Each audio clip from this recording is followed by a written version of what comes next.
If you're a fan of the classic arcade game Breakout, then the first part of 2022 has been surprisingly great. Last month, we saw Atari revive their classic with Breakout Recharged. And now, only a few weeks later, the ball-bouncing fun returns with the awkwardly named Pretty Girls Breakers. Wait, don't tune out just yet, because this game is actually a lot better than it sounds. It's a fun twist on the decades-old formula that gets rid of the paddle and instead has the girls batting the ball around the screen as enemies fly by. Yeah, that's a cool twist. But is this new game actually better than Breakout Recharged? Well, that's what I intend to find out in this review of Pretty Girls Breakers.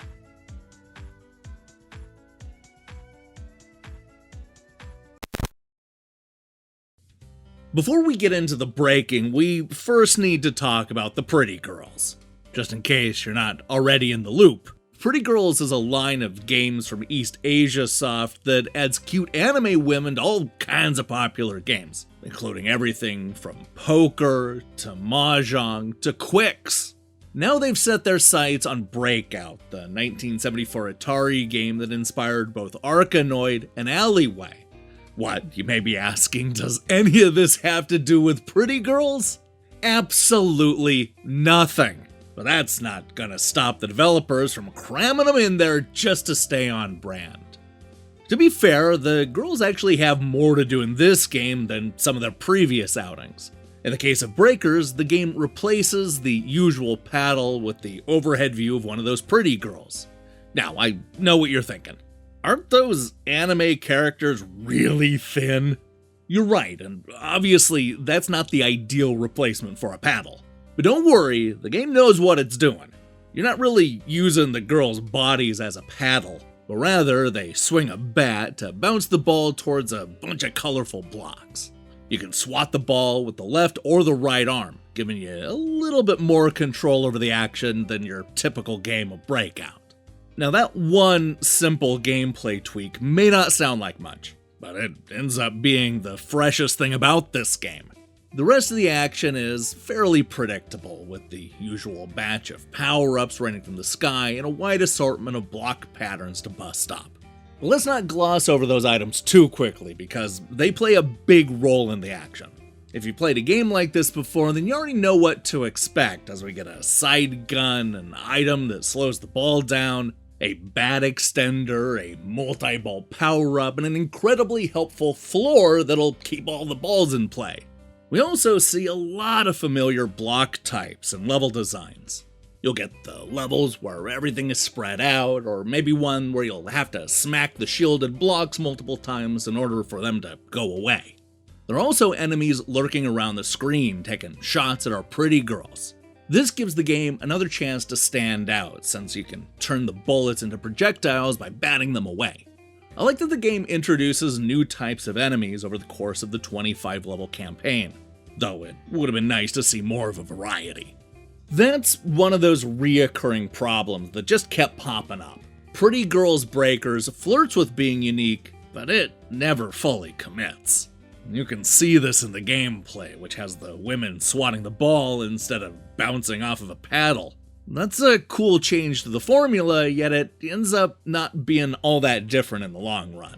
We're never given the level of precision that you might want, so a lot of the bouncing comes down to just pure luck. It's frustrating because the game has the opportunity to overcome these problems, but chooses not to. I was also annoyed by the lack of modes. There's the campaign, which sees us play 3 or 4 levels as each of the pretty girls, but that's about it. There are no challenge modes or multiplayer options, so all we're left to do is dress the characters up in different clothing. Look, perhaps that's enough of a reason for you to unlock everything, but I would have preferred an endless mode or something that made me want to come back to actually play the game, rather than gawk at the girls. Now look, if you're still on the fence at what game to get, I say the right decision is Breakout Recharged. It's more robust, has better graphics, and offers multiplayer support. That said, Pretty Girls Breakers is a lot better than the name suggests. there are a few genuinely interesting wrinkles in the formula here, even if they ultimately come up short every step of the way. Consider this a tepid recommendation, but only if you've already grown bored of Breakout Recharged.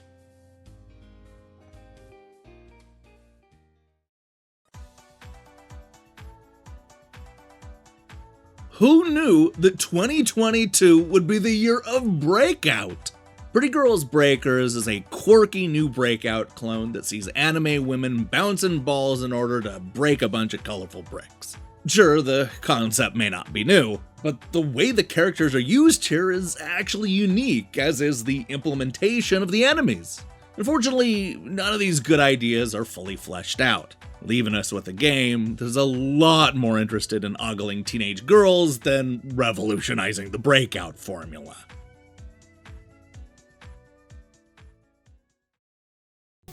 Hey, thanks for watching our review. If you liked what you saw here, then you should know that we post new reviews and features almost every day. Now, here's the question I have for you. What is a good game that has a terrible name? Ugh, there are so many to choose from, especially from the early days. I wouldn't be surprised if some of you rattle off a huge list of titles. Let me see your picks in the comments below. In other news, we'll be back shortly with reviews of Wing Breakers, Splash Cars, Phantom Breakers, Omnia, Will You Snail, and a lot more. In the meantime, I strongly recommend you click that subscribe button and support what we're doing here. Until then,